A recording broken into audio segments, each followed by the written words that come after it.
अस्सलाम वालेकुम dear viewers, कैसे हैं आप लोग। It's professor Mohammad Afsal. Guys, आप लोग देख रहे हैं मेरा यूट्यूब चैनल। वेलकम है आप लोगों को यहाँ। तो गाइज़, टाइम नहीं वेस्ट करेंगे, बस एक दो बातें, फिर उसके बाद हम मेन चीज़ पे आ जाएंगे। बिकॉज आपके पास टाइम बहुत कम है। मेरी कोशिश होगी वीडियो की लेंथ छोटी बने।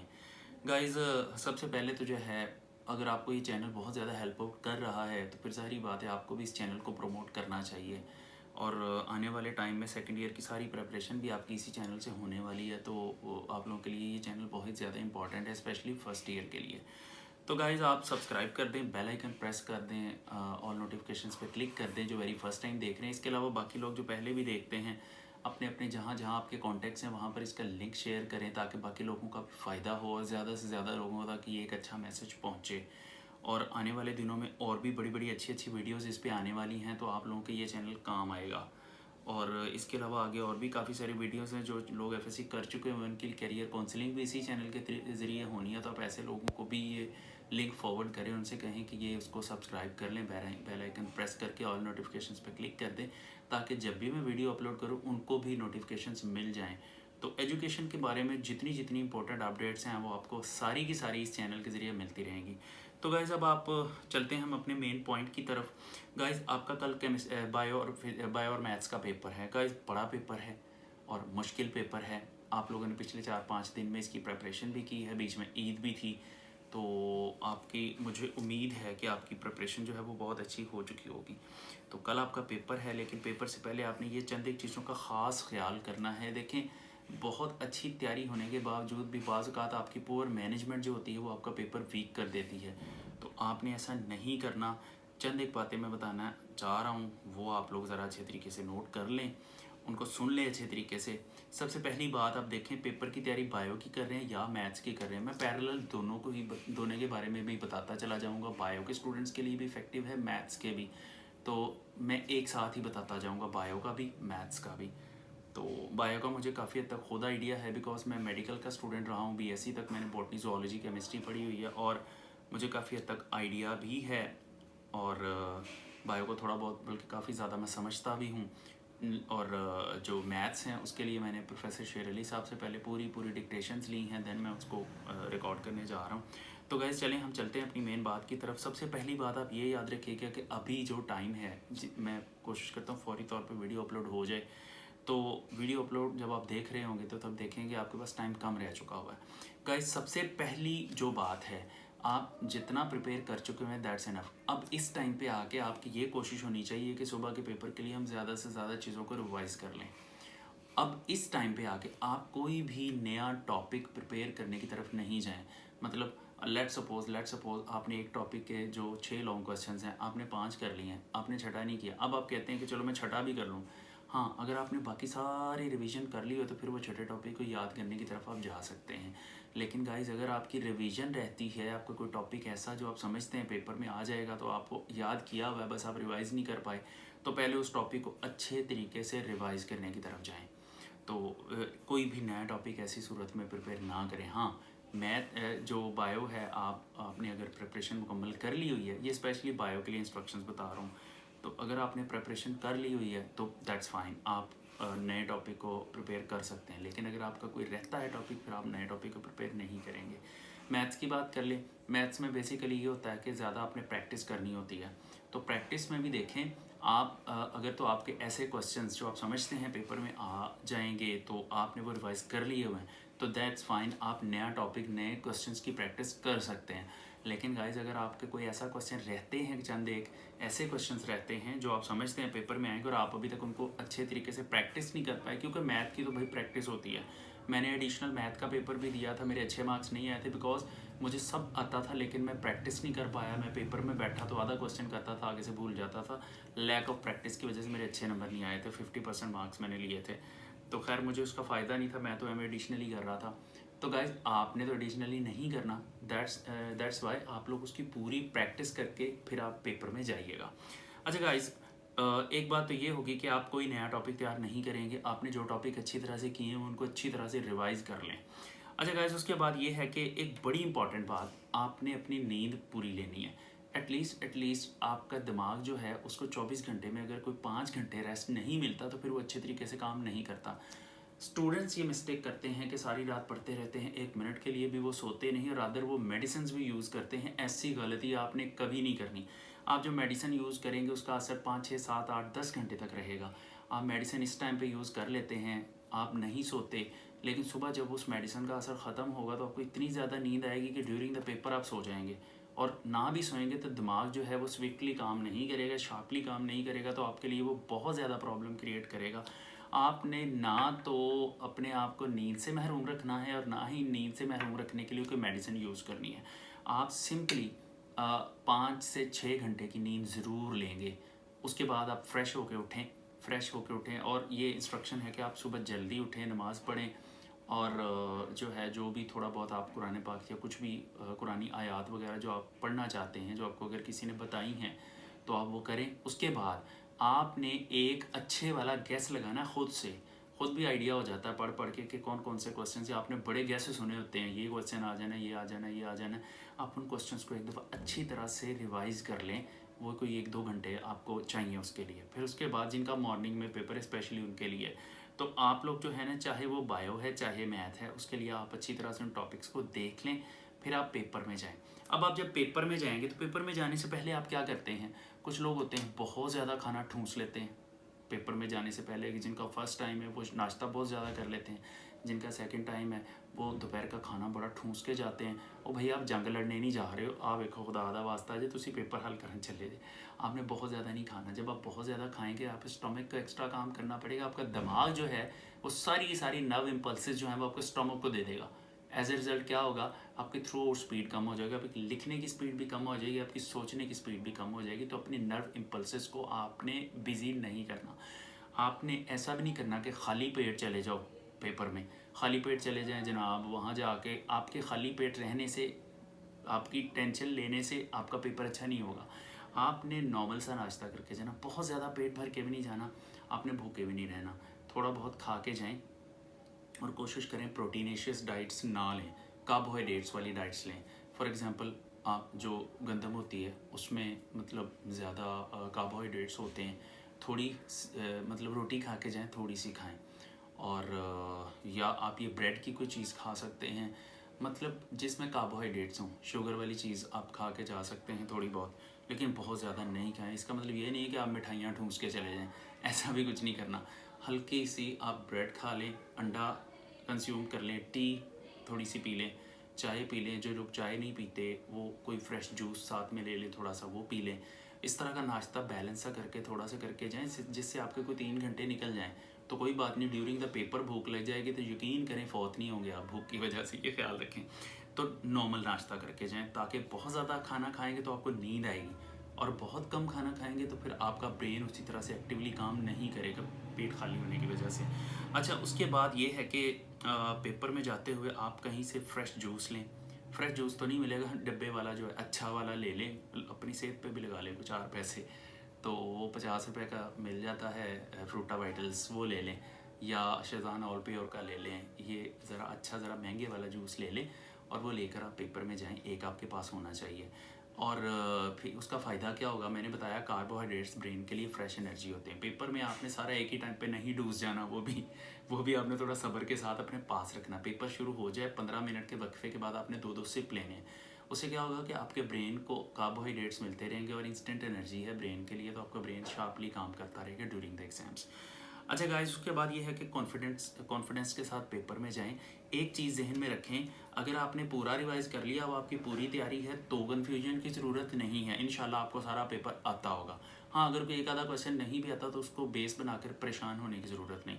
एंड गाइस, दूसरी बात यह है, अगर आपकी तैयारी पूरी नहीं है तो आपको कम से कम इतना कॉन्फिडेंस होना चाहिए कि जितना आप रिवाइज़ करके आए हैं उसमें से आप एक अच्छा पेपर अटैम्प्ट कर सकते हो, और इंशाल्लाह आप करेंगे। ये बात डिटर्मिन कर लें और आप उतने कॉन्फिडेंस के साथ पेपर में जाएं। आपने फॉर एग्जांपल मैथ्स का 100 का है और जो बायो का 85 का है, आपने लेट सपोज अपने 80% पेपर प्रिपेयर किया हुआ है, बाकी 20% आप प्रिपेयर नहीं कर पाए, तो एटलीस्ट आप 80% के लिए तो कॉन्फिडेंट रहे ना।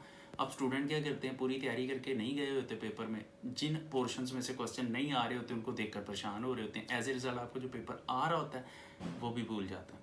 अब आ जाए, पेपर शुरू हो गया, आपका पेपर शुरू हो गया तो मल्टीपल चॉइसेस का पेपर आपके सामने है।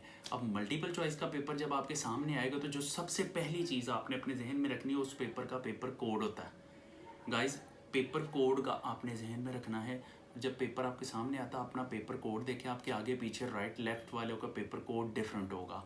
एक दूसरे का पेपर देख के आपने नहीं इनसर्कल करना, नहीं बबल फिल करने।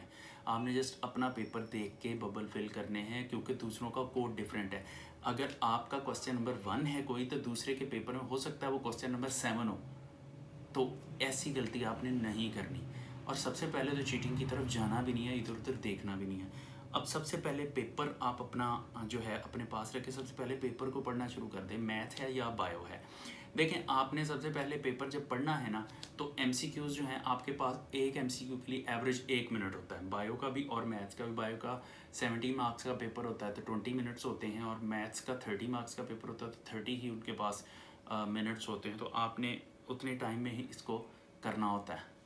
तो गाइज़ अब इसको जब सॉल्व करें, नहीं 20 का, सॉरी मैं गलत बोल गया, 20 मिनट्स होते हैं, 20 करना होता है आपने मैथ्स का।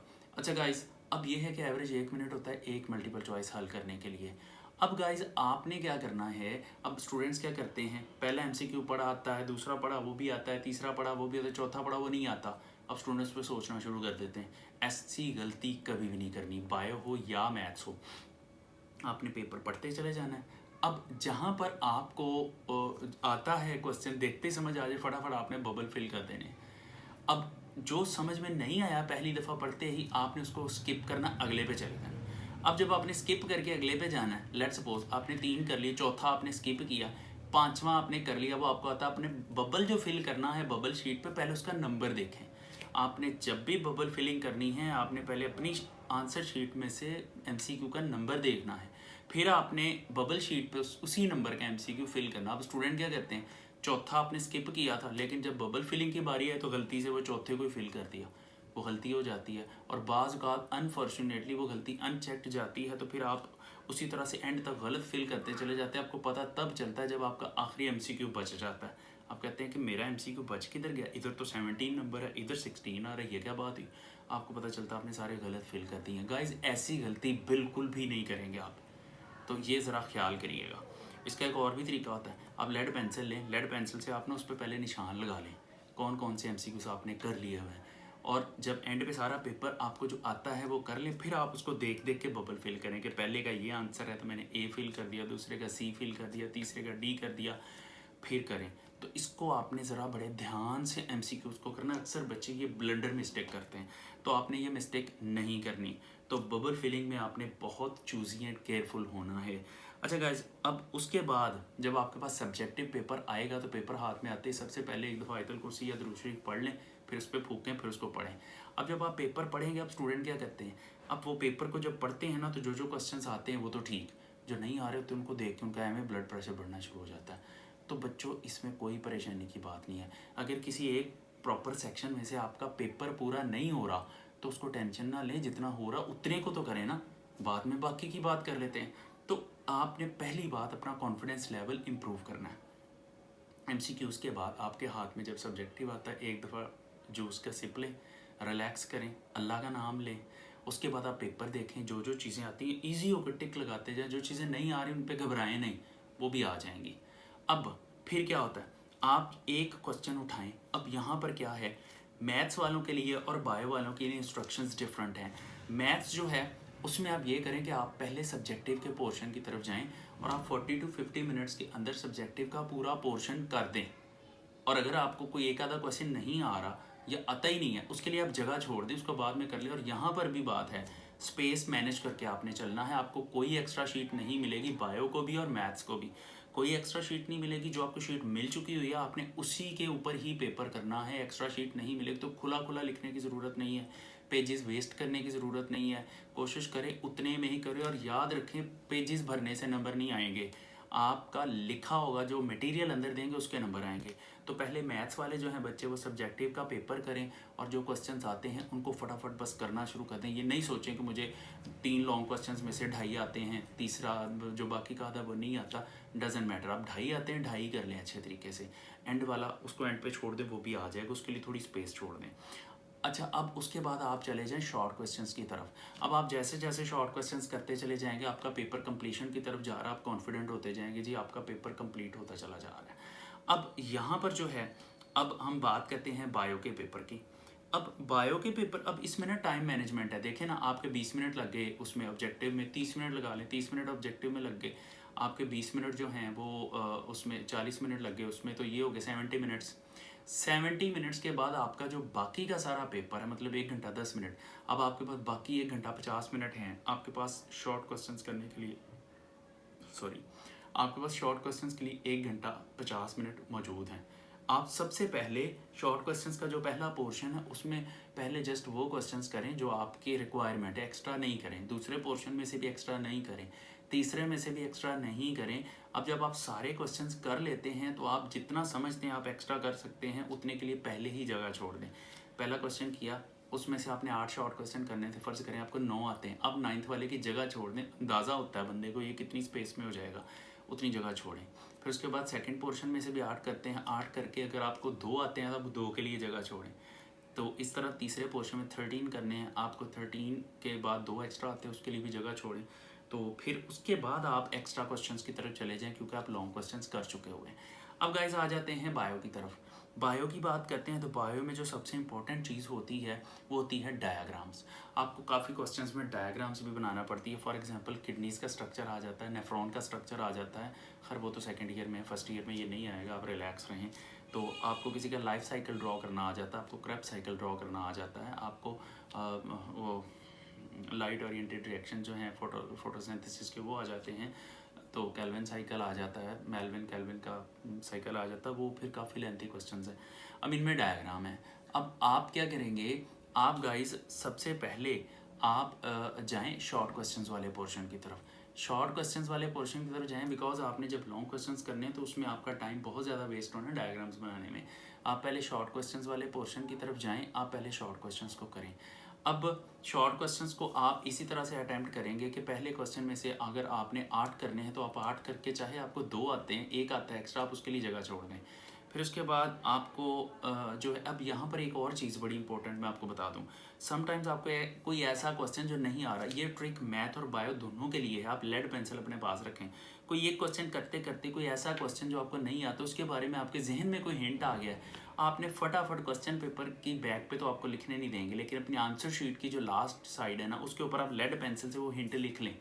जब आप पूरा पेपर कर लें आपको पता होगा मुझे मतलब ये हिंट याद आया था तो मैंने नोट कर लिया था। आप फिर बाद में उस हिंट को लेकर उस क्वेश्चन को करने की कोशिश करें। तो जैसे जैसे पेपर करते हुए आपको किसी दूसरे क्वेश्चन के लिए हिंट याद आ रहे हैं, आप लेड पेंसिल से एक साइड पर लिखते चले जाएँ, तो इससे भी आसानी हो जाती है। अब वापस आ जाएं बायो के पेपर की तरफ। अब ये है कि आप शॉर्ट क्वेश्चंस कर रहे हैं, 8 शॉर्ट क्वेश्चन करने, लेट सपोज आपको पहले पोर्शन में से 2 एक्स्ट्रा आते हैं, लेकिन आप एक्स्ट्रा करने ना बैठ जाइएगा, आप पहले 8 पूरे करें, उसके लिए 2 क्वेश्चंस की थोड़ी स्पेस छोड़ें, फिर आप सेकंड क्वेश्चन की तरफ आ जाएं जिसमें से 8 करने हैं। फर्ज करें उसमें से 1 एक्स्ट्रा आता है, तो उसमें 1 एक्स्ट्रा जो आपको आता है उसको भी आप, उसके लिए भी जगह छोड़ दें। थर्ड में से 6 करने हैं, 7 आते हैं तो 1 उसके लिए भी जगह छोड़ दें। फिर आ जाएँ लॉन्ग क्वेश्चंस की तरफ। अब गाइस लॉन्ग क्वेश्चंस की बात करते हैं तो पहले उन क्वेश्चंस को अटैम्प्ट करें जिनमें डायग्राम नहीं बननी। जिनमें डायग्राम नहीं बननी, अगर तो सब में डायग्राम बननी, फिर देखें जिसमें इजी डायग्राम बननी है वो आप करें। और डायग्राम वाले क्वेश्चंस 2 तरह के होते हैं। एक क्वेश्चन होता है जो डायग्राम बेस्ड होता है। डायग्राम बेस्ड होता है, डायग्राम को देख देख के आपने एक्सप्लेन करना होता है। अगर कोई ऐसा क्वेश्चन है तो उसके स्टार्ट में ही डायग्राम बना दें ताकि आप उसको देख के लिखते जाएं और आपको लिखने में आसानी हो और आपका टाइम भी सेव हो जाएगा। लेकिन गाइज अगर डायग्राम बेस्ड क्वेश्चन नहीं है, ऐसा क्वेश्चन है जिसको डायग्राम को देखकर आपने नहीं करना, आपने याद किया बस वैसे ही लिखना है, ऐसे क्वेश्चन की डायग्राम आप एंड पे ले जाएं। तो गाइज डायग्राम वाले लॉन्ग क्वेश्चंस जो हैं वो कोशिश करें जो इजी डायग्राम्स वाले वो पहले करें, जो मुश्किल डायग्राम्स वाले वो बाद में करें, ताकि अगर डायग्राम बनाते हुए लेट सपोज आपका टाइम वेस्ट भी हो जाए तो आपका पेपर फिर भी पूरा हो जाए। एंड गाइज इसके अलावा बाद स्टूडेंट्स डायग्राम लेड पेंसिल से बनाते हैं। लेड पेंसिल से आपने डायग्राम नहीं बनानी, आपने डायग्राम जो है उसकी इतनी प्रैक्टिस करें कि आप पेन से बनाएं। बाज़ बच्चे क्या करते हैं, पहले लेड पेंसिल से बनाते हैं, फिर उसके ऊपर मार्कर या पेन लगा रहे होते हैं, वो बड़ा टाइम वेस्ट करते हैं। आपने इतनी प्रैक्टिस करनी है कि आप पेंसिल से ही वहाँ बैठे बैठे डायग्राम बना दें फटाफट, और वो डायग्राम्स जो हैं ताकि कोई इसको अरेज ना कर सके। तो गैस ये हैं कुछ इंस्ट्रक्शंस आपके कल के पेपर के लिए, और बाकी ये है कि अपना कॉन्फिडेंस लेवल जो है वो बढ़ा कर रखें और जो है बहादुर बने। बहादुर लोग जो हैं, बहादुर लोग ही कामयाब होते हैं। और इसी तरह से मैं टाइम मैनेजमेंट की बात करूं तो आपने बायो एमसीक्यू में 20 मिनट लग जाने, और उसमें एटलीस्ट आपको 40 आपको अगर शॉर्ट क्वेश्चंस आपने करने हैं तो शॉर्ट क्वेश्चंस की बात करें तो आपको शॉर्ट क्वेश्चन पूरे सॉल्व करने के लिए 130 मिनट्स इनफ है। आपके 130 मिनट्स में शॉर्ट हो जाने चाहिए। आपका टोटल टाइम 1 घंटा 40 मिनट हो जाएगा, मतलब 1 आवर 30 मिनट, 1.5 घंटे की बात कर रहा हूँ। तो इस तरह से आपके एमसीक्यूज़ मिला के और आपके जो शॉर्ट क्वेश्चंस मिला के टोटल आपके 2 घंटे 10 मिनट हो जाएंगे।